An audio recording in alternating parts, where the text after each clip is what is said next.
예수님을 따르려면이란 하나님의 말씀으로 거룩하신 하나님 말씀 전하겠습니다. 예수님을 따르려면, 여러분은 그리스도인으로 살아가시는 여러분의 일생 중에 예수님을 따르고 살고 계십니까? 아멘 소리가, 아침 식사들은 하셨죠? 네. 예수님을 따르시는 인생들 맞으시죠? 아멘. 그렇습니다. 그리스도인들이 누릴 수 있는 유일한 특권 중에 하나가 바로 믿음의 표대로 주신 예수 그리스도의 표상을 쫓아 다름질할 수 있는 우리에게 동일한 목표가 있다는 것입니다. 우리가 유일하게 이 세상에서 따라가야 하는 것은요, 사람도 아니고 그 어떤 문화도 아니고 오직 하나님의 말씀으로 우리에게 보여주신 예수 그리스도라는 선명한 그 목표를 저와 여러분이 바르게 바라보고 쫓아가시기를 간절히 축원합니다. 예수님께서 공생의 시간 동안에 하나님 나라를 선포하고 하나님의 복음을 증거하고 그렇게 사역 가운데 임하실 때에 수많은 무리들이 예수 그리스도를 쫓았습니다. 그들의 마음속에 신기하기도 하고 놀랍기도 한 예수 그리스도, 예수라는 그 사람이 자신이 알던 목수의 아들이었던 그 존재가 아니라 무언가 신통한 능력을 보이는 그곳에 이끌려서 따라갔던 사람들도 있지만, 어찌 되었든 사람들의 마음 가운데는 예수라는 존재를 찾아 나서는 그들의 발걸음이 동네마다 불길같이 일어났습니다. 예수가 가는 곳곳마다 수많은 무리들이 예수를 찾아 나섰고요, 예수를 따라왔고 예수 앞에 서서 또 다른 기적과 치유로 자신이 갖고 있는 병든 몸, 병든 육신, 병든 영혼이 치료되기를 간절히 바랬습니다. 그 외에도 로마라는 제국 아래의 통치하에 있는 그 억눌린 자들의 마음의 심령 가운데, 세상에서 로마 시민권이 없어서 소외되고 억압받던 그들의 삶의 모습 가운데 새로운 변화, 전환점을 기대하며 그들은 예수를 그리스도로 믿고 따라갔습니다. 그러한 쫓음이 오늘 말씀에서 계속 일어나고 있는데, 오늘 이 시대를 살아가는 저와 여러분들, 우리도 동일하게 앞서 말씀드린 대로 우리의 믿음의 표대를 정확히 바라보며 이 세상에서 우리가 따라가야 하는 예수님, 그분의 삶을, 그분의 발자취를, 그분의 그 흔적이라는 스티그마를 쫓아 우리가 우리의 믿음의 발걸음을 옮겨야 하는데요, 과연 이 사순절의 시간 동안 저와 여러분들은 어떠한 모습으로 예수 그리스도의 그 흔적을, 스티그마를 따라 쫓고 계십니까? 오늘 우리는요, 어떻게 하면 내가 예수님을 따라갈 수 있는가, 어떠한 모습으로 내가 예수를 따르는 진정한 제자가 될 수 있는가, 이것에 대해서 말씀으로 함께 묵상해 보려 합니다. 내가 알고 있는 삶의 지식과 성경적 지식이 아니라, 내 삶의 경험이 아니라 오직 하나님의 말씀 안에서 어떻게 하면 나는 참된 주님의 제자가 되어 예수님을 따라갈 수 있는지, 오늘 우리에게 주시는 말씀 속에서 하나님의 거룩한 믿음의 백성으로 예수님의 참된 제자로 살아가는 우리 모두가 되시기를 간절히 소망합니다. 예수님을 따르려면, 오늘 첫 번째로 예수님을 따르려면 우리는 예수가 누구인지를 확신하셔야 합니다. 예수가 누구인지를 확신하셔야만 합니다. 여러분들 예수를 아십니까? 아멘이 작아요. 여러분 예수를 아십니까? 아멘. 아신다라고 확신하셔야 합니다. 여러분, 예수는 누구이죠? 예수는 누굽니까? 예수는 메시아이시죠. 그죠? 메시아예요. 예수 그리스도는 우리를 구원하실 우리의 구원자이십니다. 유일한 길이고 생명 되시는 분이세요. 저와 여러분 모두가 다 아는 이 이야기인데, 그런데 여러분, 여기서 가장 중요한 거는 왜 우리가 매일의 삶 가운데 예수 그리스도를 확신하며 살아가야 하는가의 질문이에요. 오늘 말씀 27절 말씀을 보면요, 예수와 제자들이 빌립보 가이사랴 여러 마을로 나가실새 길에서 제자들에게 물어 이르시되 사람들이 나를 누구라고 하느냐. 아멘. 예수님이요, 오늘 빌립보 가이사랴라는 곳으로 나아가고 있습니다, 제자들과 함께. 근데 그곳에서 예수님의 제자들에게, 얘들아, 이 동네, 저 동네에서 다른 사람들이 나를 뭐라고 말하니, 나를 누구라고 말하니라는 질문을 던지는 거예요. 예수님이 자신의 인기도를 측정하기 위해서 이 질문을 던졌을까요? 다른 사람들이 나를 어떻게 주목하여 바라보나라는 그 관심을 확인하고 싶으셨을까요? 아니에요. 그렇지 않습니다. 예수님은 사람들이 바라보는 그 시선을 주목하여 이 질문을 던지신 것이 아니에요. 예수님께서는 이 질문을 통하여서 또 다른 무언가를 의도하고 계셨는데 그게 그 뒤에 나오는 말씀이에요. 먼저 이 질문에 대한 대답으로 예수님의 제자들이 뭐라고 말씀합니까? 28절에 보면 제자들이 이르되 세례 요한이라, 더러는 엘리야라, 더러는 선지자 중에 하나니라 하나. 아멘. 여기에 정답은 없습니다. 예수 그리스도가 듣기 원했던 그 답은 나오지 않았어요. 세상에 있는 사람들, 수많은 사람들이 예수를 쫓았는데, 그를 찾아 헤맸는데 그가 누구인지 정확히 모르고 있는 거예요. 그래서 그러한 대답을 듣고 나서 이제는 예수님이 제자들에게 직접 이렇게 말씀하십니다. 29절입니다. 또 물으시되 너희는 나를 누구라 하느냐. 아멘. 너희는 나를 누구라 하느냐. 예수님과 함께 동고동락했던 너희들은 도대체 나를 어떻게 누구라고 생각하니라고 물어보는 거예요. 오늘 여러분들에게 예수님이 물어보십니다. 너는 나를 누구라 생각하니? 예수님이 여러분께 물으신다면 여러분 그 대답에 뭐라고 대답하실 수 있을까요? 네, 대답하실 수 있어요. 맞습니다. 그런데 이 대답이요, 저도 솔직히 말씀드리면 한 번에 툭 튀어나올 수 있게 쉽게 나올 수 있는 게 아니에요. 그나마 저는 목회자라 되니까 그냥 제 안에 이미 채워져 있는 그것들로 대답할 수 있지만, 일반적으로 많은 성도들 안에 너는 나를 누구라고 물으시는 예수님의 대답 앞에 즉각적으로 바로 반응하기는 그렇게 쉬운 일이 아닙니다. 그래서 오늘 예수님께서는요, 앞서 도대체 사람들이 나를 누구라고 말하니, 그리고 이제 그 시선을 제자들에게로 맞춰서 그럼 너희들은 나를 누구라고 말하니? 라고 하는 이 질문을 통하여 예수님은 그들이 가지고 있는 예수가 누구인지에 대한 정확한 정체성을 그들이 고백할 수 있나 고백하지 못하나를 확인하고 싶었던 거예요. 그런데 베드로가 여기서 너무나도 정답과도 같은 말을 대답으로 주죠. 그 후반절 말씀에 29절 후반절에 보면 베드로가 대답하여 이르되 주는 그리스도 신이이다 하매. 아멘. 정답입니다. 딩동댕동. 정답이에요. 주는 그리스도시오. 아멘. 여러분 이것을 믿으십니까? 평행 본문인 마태복음 16장 16절에 보면 주는 그리스도시오 살아계신 하나님의 아들이시니이다. 아멘. 또한 동일한 평행 본문 요한복음 11장 27절 말씀에도 주는 그리스도시오 세상에 오시는 하나님의 아들이심을 내가 믿나이다. 아멘. 이렇게 대답합니다. 주는 그리스도시오. 내가 믿는 예수, 그분은 그리스도시고 그분은 하나님의 아들이심을, 이 땅에 다시 오실 하나님의 아들이심을 내가 믿는 것. 저는 이 베드로의 고백이 이곳에 계신 저와 여러분 우리 모두의 고백이 되기를 소망합니다. 예수님을 누구라고 믿는가, 누구라고 아는가라는, 예수님은 누구인가라는 이 질문, 우리의 신앙의 가장 기초가 되는 질문, 신앙의 가장 기초가 되는 질문이 어느 교회를 다니세요? 교회 얼마나 다녔어요가 아니라 예수님은 누구인가? 오늘 우리들은 이 질문 앞에서 우리 스스로에게 내가 알고 있는 예수님에 대해서 고백할 수 있는 이 정체성이 세워져 있는지 점검해 보셔야만 합니다. 그런데 여러분, 이 이야기가요, 오늘 이 이야기가 선포되는 장소가 어디죠? 아까 27절에 보면 빌립보 가이사라라고 했어요. 빌립보 가이사라. 여러분, 이 빌립보 가이사라는요, 갈릴리 호수 북쪽에 헤르몬 산 기슭에 위치한 그런 요단강의 그 가까운 수원지가 있는 곳이에요. 아주 비옥한 땅입니다. 그런데 그곳의 또 하나의 특징은 이미 그 땅은 헬라 문명과 문화들이 가득해 있었고 그러한 지배 아래 그들이 살고 있고 이방인들로 채워진 도시였어요. 그리고 그 당시 로마 제국의 그 지배 하에 그때 황제였던 그 가이사 아구도스의 그 신전이 바로 이곳에 있었습니다. 이것이 무엇을 의미하냐면 그 동네에 살고 있는 마을 사람들은 거의 다 이 가이사 아구도스를, 황제를 신이라고 여기며 숭배하고 있었던 사람들이라는 거예요. 그러한 장소 빌립보 가이사랴에서 오늘 예수님이 이 질문을 던지는 이유, 이것이 더 중요한 거죠.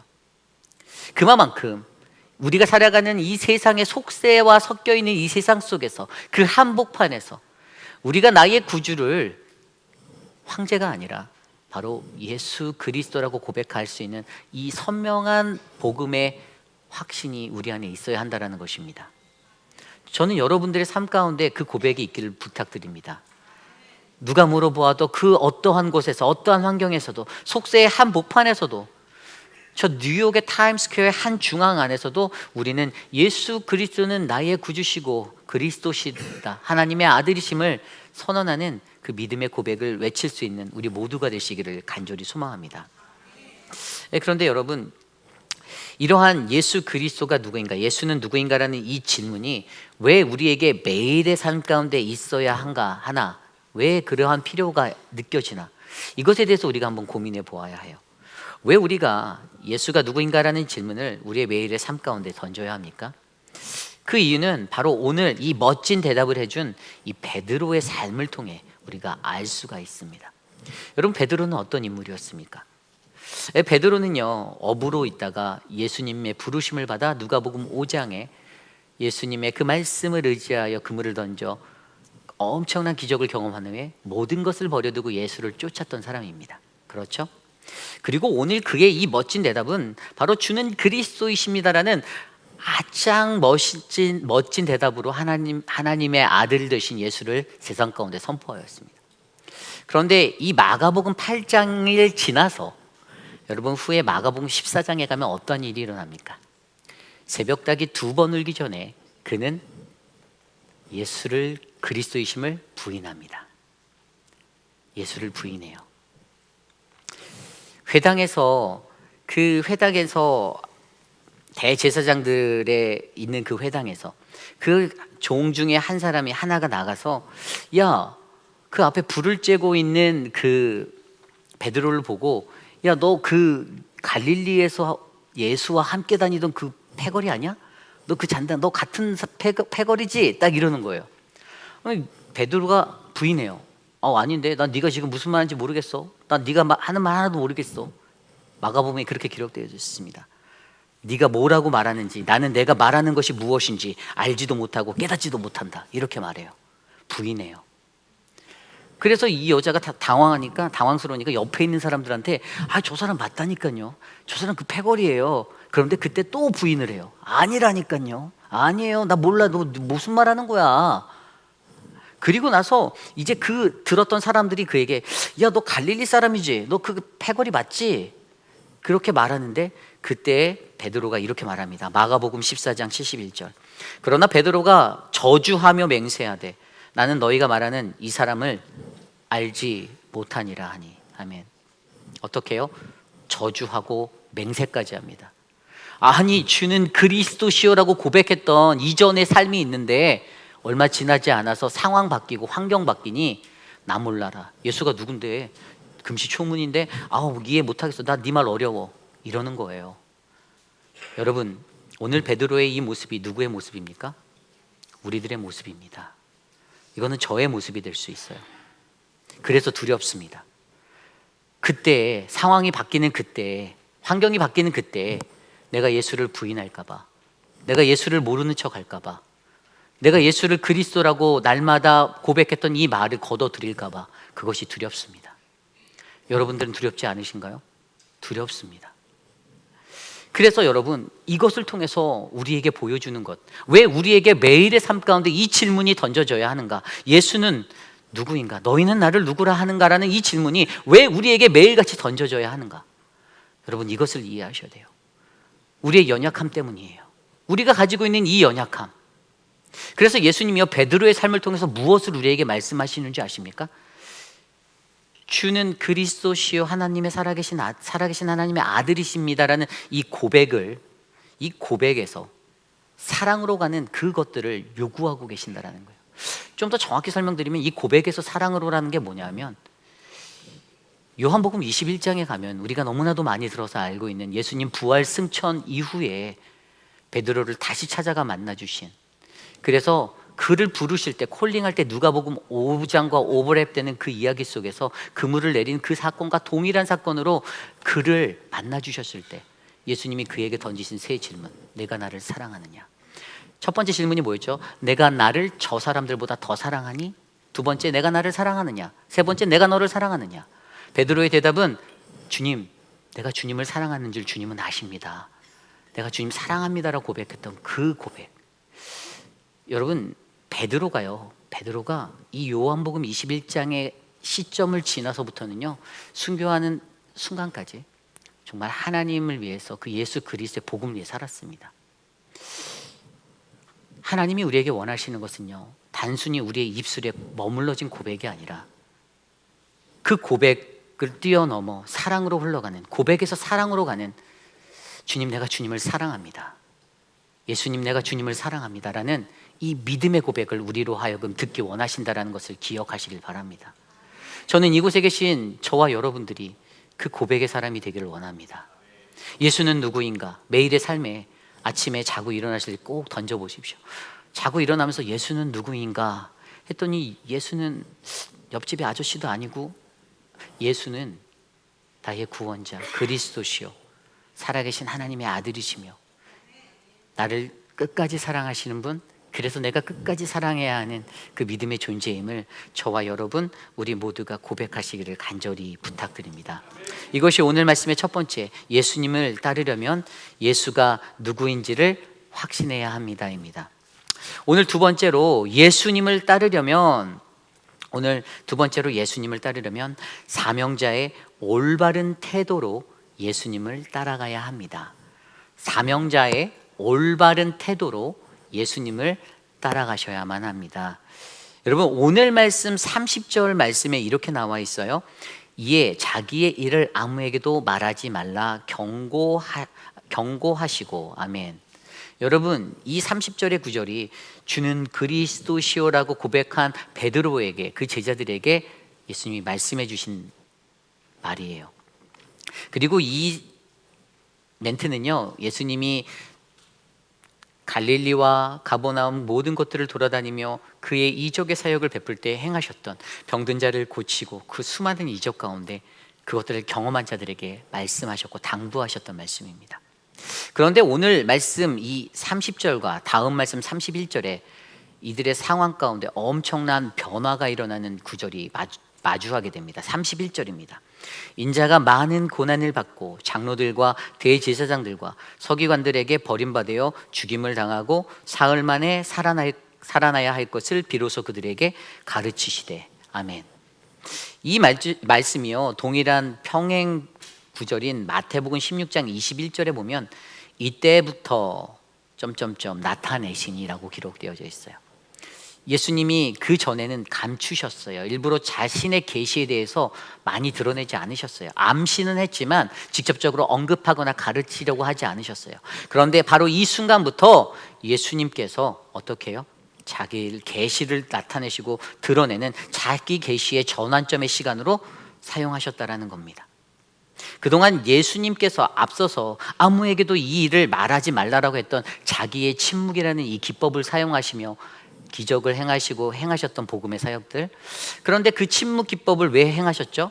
그것은 자신이 하나님의 영광을 가릴까 봐, 내가 섣불리 움직이고 섣불리 말하고 섣불리 행동해서 하나님의 뜻이 이루어지기 전에 나로 하여금 그 일이 그르치게 될까 봐, 요란법석을 떨며 자신을 추궁하며 쫓아오는 그 사람들에게 예수님 나 좀 고쳐주세요, 예수님 나 좀 만나주세요 라는 그것에 그 환심 가운데 내 생각이 뺏겨서, 내 마음이 뺏겨서 하나님의 영광을 가리고 내가 그 영광을 다 독차지할까 봐, 그래서 하나님 나라 건설이라는 지상명령 성취를 망가뜨릴까 봐 그가 이 침묵의 기법으로 일하고 있었는데, 오늘 31절부터 그는 인자가 많은 고난을 받고 장로들과 대제사장과 서기관들에게 버림받아 죽임을 당하고 사흘 만에 다시 살아날 것에 대해서 가르치시기 시작했다라는 거예요.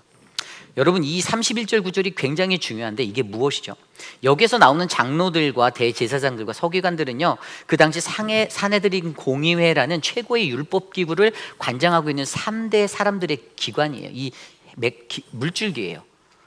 이 사람들이 이 대세를 잡고 있는데 이들이 어떻게 합니까? 예수를 십자가로, 죽음으로 몰아세우잖아요. 그런데 여기 31절 말씀을 보면 인자가, 내가 인자라는 거예요. 내가 하나님의 아들이라는 거예요. 내가 그 사람인데 내가 고난을 받을 것이고, 그리고 내가 버림받아 죽임을 당할 것이고, 그리고 내가 사흘 만에 부활할 것이다라는 굉장히 강력한 이 메시아론을 선포하고 있다는 거예요. 이 당시에 이 사람들이 예수에 대해서 잘 몰랐던 이유, 왜 그렇죠? 왜 사람들이 예수를 헛되게 쫓았습니까? 그들이 가지고 있었던 메시아론이 틀렸기 때문이에요. 그 당시에 있었던 사람들, 메시아론, 주는 그리스도라는 이 그리스도론에 대해서, 헬라어로 크리스토스, 근데 이것은 기름 부은 자라는 뜻이에요. 그래서 메시아라는 의미에서 왔어요, 이 단어가. 근데 기름 부음이라는 것은 무엇이죠? 그 한 나라의 왕이나 제사장들에게 그들을 하나님의 권능을 주셔서 그들이 일을 할 수 있게, 그 권능으로 일할 수 있게 안수하는 것이 기름 부음이잖아요. 그런데 그 기름 부음 받은 왕이 바로 오늘 주님 그리스도, 예수 그리스도라고 선언을 하는데, 그런데 이들이 가지고 있는 이 메시아론에 대해 유대인들은 어떻게 생각합니까? 유대인들은 그 메시아가 이 땅에 다시 오면 허물어졌던 다윗 왕국이 다시 회복되어지고 우리는 예전처럼 다시 번영과 부귀 영화를 누릴 수 있는 그 자리로 돌아갈 것이다라는 유대인들의 착각이 잘못된 메시아론을 갖게 만들었습니다. 그런데 반면에 예수님은 어떠한 메시아론을 갖고 이곳에 오셨습니까? 죄인들을 구하러, 이 땅에 죽어가는 영혼들을 다시 살리기 위하여, 부귀 영화가 아니라 로마 제국의 전복이 아니라 저 십자가에 달려 내 목숨을 내어내어 내가 죽어야만 저들이 사는 그 메시아가 되기 위해서 이 땅에 오셨다라는 거죠. 헛되고 잘못된 왜곡된 메시아론을 가지고 살아가던 그들, 영혼의 구원자, 회복자로 오신 그분을 다만 정치적 통치자로 이해했던 이 유대인들의 잘못된 생각으로 말미암아 그들이 온전한 예수 그리스도가 누구인지 이해하지 못한 채 헛된 사명을 쫓고 있었다라는 것이에요. 그러다 보니까 오늘 예수님의 제자들 안에서도 이러한 모습으로 그 가르침이 내가 죽을 것이고 내가 부활할 것이다, 내가 고난당할 것이다, 이걸 선포하는데 드러내고 이 말씀을 하니까 베드로가 32절에 뭐라고 합니까? 베드로가 예수를 붙들고 항변하매라고 나와 있어요. 이게 무슨 의미냐면요, 예수를 붙들고, 이 붙들고라는 단어가 헬라어로 프로스라 보메노스라는 단어예요. 근데 이 단어는요, 개인적 대화를 하기 위해 자기 곁으로 이렇게 살짝 데려가는 거예요. 그러니까 예수 그리스도가 그 말하니까 예수를 이 베드로가 살짝 데려가는 거예요. 그러면서 항변했다라고 말해요. 항변했다는 우리가 너무나도 잘 아는 헬라어 에피티마오, 이거는 책망하다, 꾸짖자예요. 그러니까 뭐 막 책망하고 꾸짖었다라고 느낄 수 있지만 이게 공동번역 성경에는 오늘 이 구절이 어떻게 번역되어져 있냐면 이렇게 번역되어져 있습니다. 베드로가 예수를 붙들고 그래서는 안 된다고 펄쩍펄쩍 뛰었다. 어떤 의미인지 뉘앙스가 이해가십니까? 아, 예수님 무슨 말이에요? 말도 안 되는 소리 하지 마세요. 왜 죽어요 당신이? 내가 여태까지 당신한테 얼마만큼의 시간을 투자하고 당신을 따라다니며 투자했는데 내가 원하는 거 얻을 때까지 살아 계셔야 돼요. 두 눈 부릅뜨고 살아 계세요. 막 이런 식으로 했던 거예요. 왜죠? 잘못된 메시아관을 가지고, 올바르게 이해하지 못한 메시아관을 가지고 예수를 추궁하고 쫓아다니니 그게 맞지 않는 거예요. 예수가 이 땅에 온 목적과 그들이 생각하는 메시아론이 전혀 맞지 않기 때문에 이러한 현상들이 일어나게 되는 거예요. 그런데 그렇게 항변하는, 이게 왈가불가하는 거거든요. 왈가불가하는 거예요. 예수님의 의도가 아니라, 사명자의 의도가 아니라 그냥 자신의 생각으로 그렇게 하면 안 된다고 다그치는 거예요. 그 왈가불가하는 중에 이것에 대해서 예수님이 베드로에게 뭐라고 말씀하십니까? 33절입니다. 예수께서 돌이키사 제자들을 보시며 베드로를 꾸짖어 이르시되 사탄아 내 뒤로 물러가라. 내가 하나님의 일을 생각하지 아니하고 도리어 사람의 일을 생각하는도다 하시고. 아멘. 가장 수제자였던 베드로에게 사탄아 물러가라. 사탕이 아니라 사탄이라고 말하면서 물러가라. 근데 여러분, 이 말씀을 들으면 정말 예수님이 이렇게 독한 말을 하셨을까? 이런 생각이 들 수 있죠. 근데 여러분, 여기에서 의미가 중요한데요, 이 사탄아 물러가라, 그 뒤에 나오는 내 뒤로 물러가라라고 말씀하신 이것에 주목해야 돼요. 내 뒤로 물러가라라는 이 단어가 원어 성경에서 보면요, 어떠한 의미냐면요, 그러니까 예수의 뒤를 따라가라라는 의미예요. 그러니까 내가 앞서지 말고 네가 맨 앞에서 난리치지 말고 그냥 조용히 내가 가는 이 길을 묵묵히 따라와라, 이거예요. 여러분, 우리 사명자들이 가져야 하는 모습이 바로 이겁니다. 내가 사명자라면 우리는 묵묵히 주의 길을 따라가야 합니다. 교회의 리더십들을 따라가셔야 합니다. 교회의 리더십보다 앞서 가실 수도 있지만 앞서 가시면 어떻게 되냐면 왈가불가하게 됩니다. 왈가불가, 다른 말로 하면 이러쿵저러쿵이죠. 교회 공동체 안에 질서를 잡기 위해서 우리가 무언가를 할 때 그것에 대해서 왈가불가하지 않고 그 뒤를 따라가는, 바로 뒤로 물러가는 그 물러감이 우리 사명자들에게는 반드시 필요합니다. 이것이 사명자가 가져야 하는 올바른 태도예요. 여러분, 우리가 이 올바른 태도를 가지고 살아갈 때, 여러분, 이것들을 회방하는 것이 무엇입니까? 사탄이에요. 사탄아 물러가라 했던 이 사탄. 여러분, 사탄은요, 정확히 말씀드리면 공동체 안에 있습니다. 놀라지 마세요. 공동체 안에 있어요. 공동체 안에는 성령 충만한 사람만 있는 게 아니라 사탄 충만한 사람도 있습니다. 제 말이 아니에요. 성경에 나와요. 여러분, 성경 말씀에 있습니다. 사도행전 4장과 5장 들여다보십시오. 사도행전 4장 말씀에 보면요, 초대교회가 하나됨의 가장 강력한 역사를 드러냈던 이야기를 해요. 그 성경 말씀에 보면 4장 32절 말씀에 믿는 무리가 한 마음과 한 뜻이 되어 모든 물건을 서로 통용하고 자기 재물을 조금이라도 자기 것이라 하는 이가 하나도 없더라. 아멘. 가장 초대교회의 가장 큰 장점은 하나됨이었습니다. 서로의 것을 통용하고. 그래서 초대교회 때 그 성도들 안에 어떤 바람이 일었는지 아세요? 도네이션 바람이 불었어요. 자기 집을 팔고 자산을 팔고 땅을 팔아서 이 앞에 사도들 앞에 딱 갖다 놓으면 사도들이 큰 권능으로 주 예수의 부활을 증거하고 그것에 은혜 받아서 그 중에 가난한 사람들에게 이것들을 판다서 나눠주고 이런 평등을 이루게 해줬습니다. 이게 하나의 트렌드가 됐어요. 그러니까 교회 다니는 공동체 안에서 교회 왔다가 야, 김 장로님이 밭을 팔아서 헌금했대.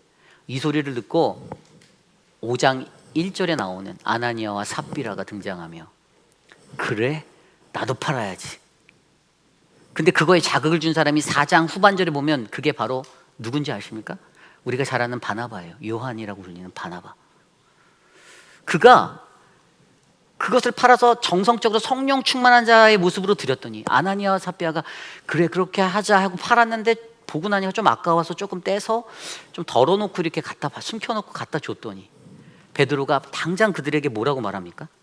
베드로가 그들에게 말할 때 5장 3절 말씀에 이렇게 말합니다. 아나니아야, 어찌하여 사탄이 내 마음에 가득하여 내가 성령을 속이고 땅값 얼마를 감추었느냐. 아멘.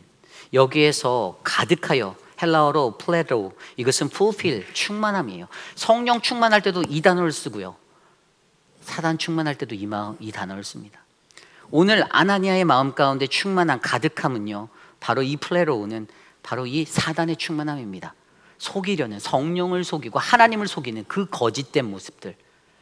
여러분, 사단은 이것을 원하고 있어요.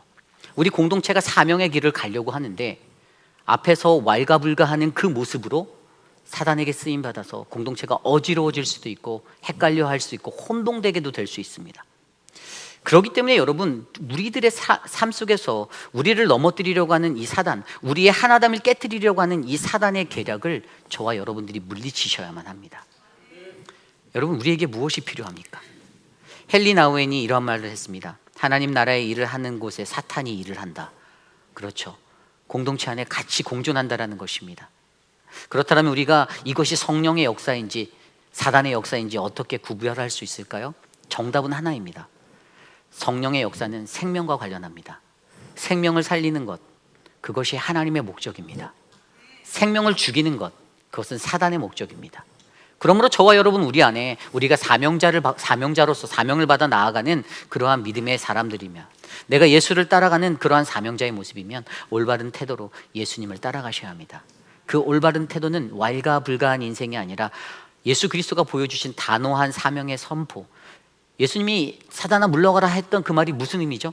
야, 나는 절대로 수정될 수 없어. 내가 가야 하는 이 사명의 길은 네가 그렇게 말한다고 해도 내가 바꿀 수 없어. 나는 십자가에 가서 매달려야 해.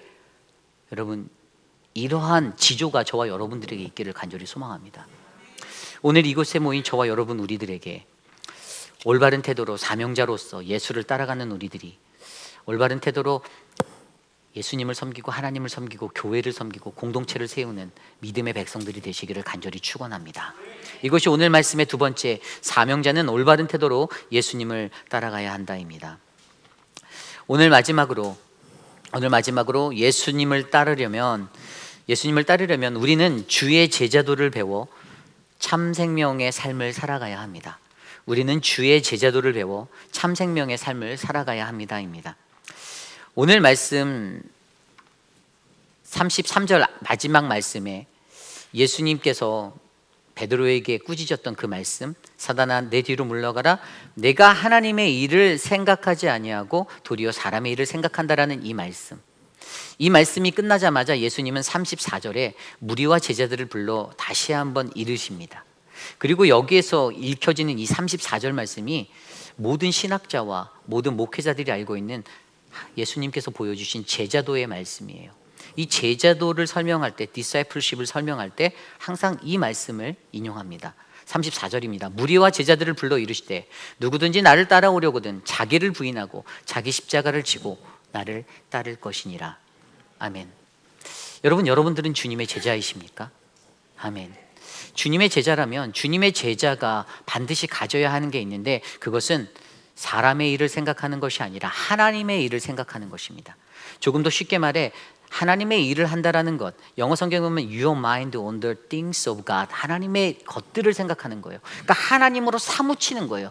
자도 하나님 생각, 밥을 먹을 때도 하나님 생각, 예수님 생각, 일어날 때도 예수님 생각, 길을 걸을 때도 무엇을 하든지 온리 모든 것들이 다 on the things of God, 하나님의 것들로 충만하게 채워지는 것이 바로 예수를 따르는 것, 예수 그리스도로 사무치는 인생, 하나님의 일을 하는 사람의 모습입니다. 그리고 그 일을 감당하는 사람들을 예수님은 제자로 부르시죠. 제자. 그래서 그 제자로 부르시는 그들이 가져야 하는 가장 제자도의 모습이 34절에 읽은 대로 세 가지로 나타났는데, 첫 번째는 자기 부인입니다. 자기 부인. 이것은 deny oneself, 나 자신을 부인하는 거예요. 이 자기 부인이라는 것은 무엇입니까? 헬라어로 아파르네오마이. 이것은 나 자신을 거부하는 거예요. 좀 더 쉽게 말하면 단순히 절제한다라는 의미가 아닙니다. 이것은 완전한 포기를 의미해요. 어느 정도 조율하면서 때로는 포기했다, 때로는 감당했다가 아니에요. 그냥 내가 내 자신의 것은 완전히 포기해 버리려고 하는 것이에요. 내 삶에 내 안에 내적인 거부가 나를 향해서 일어나는 겁니다. 힘든 거죠. 여태까지 나를 집착하고 자기 집착으로 살았던 나의 삶의 모습이, 내 삶의 원칙으로 둘둘 말려서 살아가던 나의 인생이 그 모든 것들을 버리고 하나님 중심으로 변화되는 것입니다. 두 번째 것은 무엇입니까? 자기 십자가를 지는 거예요. 자기 십자가. 이것은 인자의 고난에 동참하는 삶의 모습을 말합니다. 예수 그리스도의 고난에 동참하는 거예요. 그분과의 깊이 있는 관계 속에서의 결과, 그 결과가 뭐냐 하면 바로 이 그리스도의 십자가를 지는가 지지 않는가의 결과로 나타나는 거예요. 그리스도인들, 모든 그리스도인들에게 고난은요, 피할래야 피할 수 없는 불문율입니다.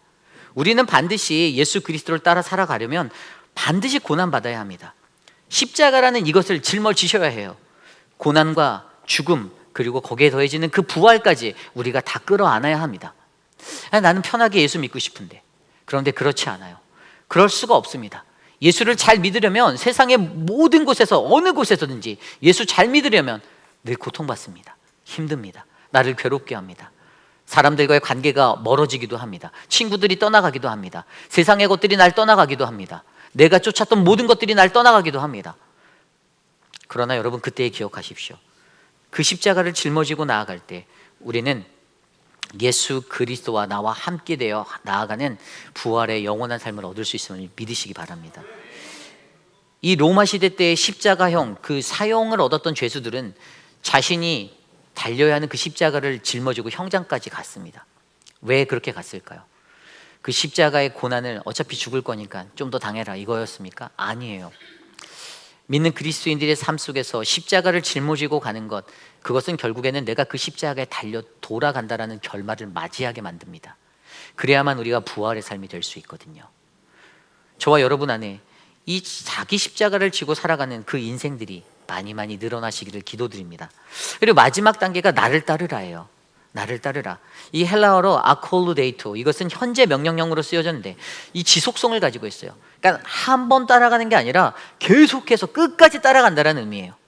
한 번 예수 그리스도를 믿고 따르기로 했다라면 죽을 때까지 끝까지 그 십자가를 지고 따라가라라는 얘기입니다. 여러분, 이 세 가지의 원리, 자기 부인과 자기 십자가를 지고 나를 따르라, 이 세 가지의 원리가 바로 예수님의 진짜 참 제자도의 모습입니다. 여러분은 제자입니까? 여러분, 이 제자의 모습을 우리가 갖고 있다라면 35절로 그 이후에 나온 말씀이 이해가 잘 돼요.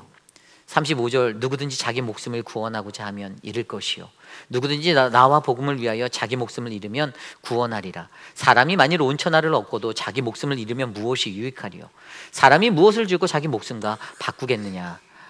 누구든지 이 음란하고 죄 많은 세대에서 나와 내 말을 부끄러워하면 인자도 아버지의 영광으로 거룩한 천사들과 함께 올 때 그 사람을 부끄러워하리라. 아멘. 여러분, 이 말씀이 제자도로 살아가는 참된 제자들이 가져야 하는 한 가지 진리를 알려주는데, 그것이 바로 생명의 바른 삶을 살아가게 하는 것입니다. 우리로 하여금 참된 생명으로 살아가게 만드는 거예요. 제자는 참된 생명이어야 합니다. 참된 생명이어야 해요. 저와 여러분들은 참된 생명이 되셔야 돼요. 사람을 죽이는 거짓된 생명이 아니라 우리는 예수 안에서 영원한 생명을 누리게 하고 그것들을 나누는 복음. 그래서 우리의 삶은 복음을 위해 우리의 목숨을 거는, 그 생명을 위해 우리의 목숨을 거는 참된 제자가 되어 이 땅을 살아내셔야만 합니다. 자기의 유익이 놓쳐질 때가 있습니다. 내가 원하는 걸 얻지 못할 수도 있습니다. 내가 잃어버릴 수도 있습니다. 어찌 보면 잃어버리는 게 더 많다라고 느낄 수도 있습니다. 그러나 여러분, 기억하십시오. 주님은 우리를 그분의 제자로 부르셨습니다. 우리로 하여금 생명이 살아나야 합니다. 죽어가는 영혼이 다시 회복되어야 합니다. 메말라갔던 영혼이, 목이 곧은 영혼이 회복되어져야 합니다. 여러분, 참된 제자가 되어서 죽기까지 복음을 위해 목숨을 걸었던 한 사람이 여러분 생각납니다. 바로 스데반 선교사예요. 사도행전 7장에 나와 있는 스데반 선교사. 이 스데반이 왜 죽었습니까? 그가 순교하게 된 이유가 무엇이죠? 그가 유대 사람들의 회당 앞에서 그가 뭐라고 외쳤습니까? 그가 이렇게 외쳤어요. 그가 이 사도행전 7장 전반부부터 보면 설교를 하는데, 그 마지막 고별 설교 같은 자신의 마지막 설교를 할 때 그가 뭐라고 외쳤냐면, 많은 유대인들 앞에서 이 목이 곧고 마음과 귀에 할례를 받지 못한 자들아, 너희도 너희 조상과 같이 항상 성령을 거스리는 자들이다 라고 말했습니다. 여러분, 이 말을 듣고 유대인들이 거기 앉았다가 어떤 마음을 품었는지 아십니까? 성경이 이렇게 기록해요. 그들이 그렇게 선포한 스데반을 바라보며 54절에 그들이 이 말을 듣고 마음에 찔려 그를 향하여 이를 가는지라 하며 이를 갈았대요. 그 당시에 치과가 없었을 텐데 참 힘들었을 것 같아요. 그죠? 이를 바락바락 갈았습니다. 저 보자, 두고 보자. 찔림을 받아서 나한테 이런 말 했어? 그래, 너 나한테 찍혔어, 이런 거죠. 그리고 나서 거기서 멈추지 않아요. 이 설교를 끝내면서 스데반이 하늘을 향하여서, 스데반이 성령 충만하여서 하늘을 우러러 바라보며 이렇게 말합니다. 55절, 하늘을 우러러 주목하여 하나님의 영광과 및 예수께서 하나님 우편에 서신 것을 보고 말하되, 보라, 하늘이 열리고 인자가 하나님 우편에 서신 것을 보라, 이렇게 외치니까 사람들이, 유대인들이 이성을 잃어버려서 이 광적인 횡포를 일제히 큰 소리를 치고 막 그에게 달려들어서 그를 성 밖으로 끌어내서 돌로 쳐 죽입니다. 무엇이 느껴지십니까? 돌에 쳐 맞아 죽는 그 마지막 순간에 스데반이 뭐라고 말했을까요? 주님, 나를 위해 원수를 꼭 갚아주십시오, 이랬을까요? 아니요. 59절 60절입니다. 주 예수여, 내 영혼을 받으시옵소서. 주여, 이 죄를 저들에게 돌리지 마옵소서. 어디서 많이 듣던 말씀 아닙니까? 참된 복음의 전파자, 우리가 사명자로 살아갈 때, 우리가 진정한 예수님의 제자라면 저와 여러분, 우리 모두에게도 이러한 복음의 목숨을 건 우리의 삶의 모습이 일어나기를 소망합니다. 바른 말 했다고 바른 말 한 사람 칼을 갈고 집에다가 뭐 브로마이드 걸고 이렇게 다트 던지시지 마시고 뭐 이렇게 이름 써갖고 성경책하고 같이 이렇게 밟으시지 마시고, 그냥 오늘도 하나님이 내게 내 살을 찢고 내 피가 찰찰 쏟아지는 내 육신의 내 영혼을 하나님이 회복해 하기 위해서, 만지기 위해서 내게 이러한 말씀을 하시는구나. 하나님 감사합니다. 이 말씀을 들을 수 있는 귀 주셔서 감사하고 마음의 영혼 주셔서 감사합니다. 주님, 내가 이 말씀 안에서 변화되기 원합니다. 주님, 나 좀 도와주세요라고 간구하는 저와 여러분, 우리 모두가 되시기를 간절히 축원합니다. 이제 말씀을 정리하고자 합니다. 예수님을 따라 살아가려면 참 어렵습니다. 저도 목회자로 살아가고는 있지만 처음에 정말로 저는 목사가 될 줄 몰랐습니다. 꿈에도 안 꿨어요. 그냥 직장 생활하고 그냥 그렇게 해서 돈 벌고 살면 되겠지 생각했던 어릴 시절이 있었는데, 이제 40대 중반의 나이가 되니까 목회자로서 인생을 살고 있어요. 이 예수님을 따라간다라는 게 너무나도 어려운데, 가진 고난도 있고 죽음의 문턱에도 가는 것 같은 느낌도 받고, 또 부활도 해본 것 같은 느낌도 받고, 죽다 살아난 그런 시간들을 지나갈 때에도, 그런데도 유일하게 제 마음에 찾아와 말씀하시는 하나님은 염려하지 말아라라는 거예요. 내가 너와 함께 있으니 이 길을 말씀으로 걸어가라라는 거예요. 아마 주님은 여러분들에게도 그 말씀들을 하고 계십니다. 어떠한 삶의 환경 속에서도 우리가 무늬만 그리스도인 되어서 나 예수를 따르는데요, 그런데 여러분, 내 상황이 바뀌고 환경이 바뀌었을 때, 마지막 그때에 하나님을 부인하는 그 인생을 산다라면, 우리가 그러한 인생이 된다라면 하나님이 저 하늘에서 우리들을 바라보시고 얼마나 안타까워하실까요? 예수님을 따르려면 여러분, 예수님을 제대로 따르시기를 부탁드립니다. 예수가 누구인지를 여러분 확신하시고, 내가 예수를 내 삶의 매일의 삶 가운데 예수가 누구인지 질문하시면서, 예수 그리스도가 나를 위해 십자가에 달려 돌아가신 그분이시고, 나를 구원하신 분이시고, 나를 위해 피 흘리신 그분이시고, 그래서 내가 주는 그리스도라고 고백하는 그 고백이 사랑으로 이어져, 주님, 내가 주님을 사랑합니다, 날마다 사랑합니다, 오늘도 내일도 주님 변치 않고 사랑합니다, 이 고백을 드리는 믿음의 백성이 되기를 소망합니다. 그리고 사명자로 살아가는 그 길에서 절대로 수정될 수 없는 우리의 사명의 길, 그 십자가의 길, 우리가 그 길을 걸을 때 가장 올바른 태도로 예수님을 따라가시기를 부탁드립니다. 왈가불가하는 웅성거림이 아니라, 예수님보다 앞서가서 항변하는 베드로의 항변의 소리가 아니라, 예수님처럼 단호히 그 사명 앞에 사명을 선포하며 내가 이 길을 걸어가리라, 내가 이 길을 나아가리라, 우리 공동체의 하나됨을 위해서 사단의 가득함의 그 충만함이 아니라 성령 충만함으로 이 길을 가겠습니다 고백하는 우리들이 되기를 소망합니다. 그리고 마지막으로, 오늘 주의 제자도를 배워, 참된 주의 제자도를 배워 참된 주님의 생명으로 내가 이곳에 살겠습니다. 나를 부인하고 자기 십자가를 지고 내가 그분을 따르겠습니다. 그리하여 그러한 삶으로 주님, 내가 참된 하나님의 생명을 전하는 그 복음을 위해 목숨을 거는 하나님, 그 인생이 내가 되게 하여 주십시오. 그러한 기도가 오늘 이곳에 계신 사랑하는 우리 회의빛 아닌 장로교회 모든 성도님들에게 가득하기를 간절히 기도드립니다.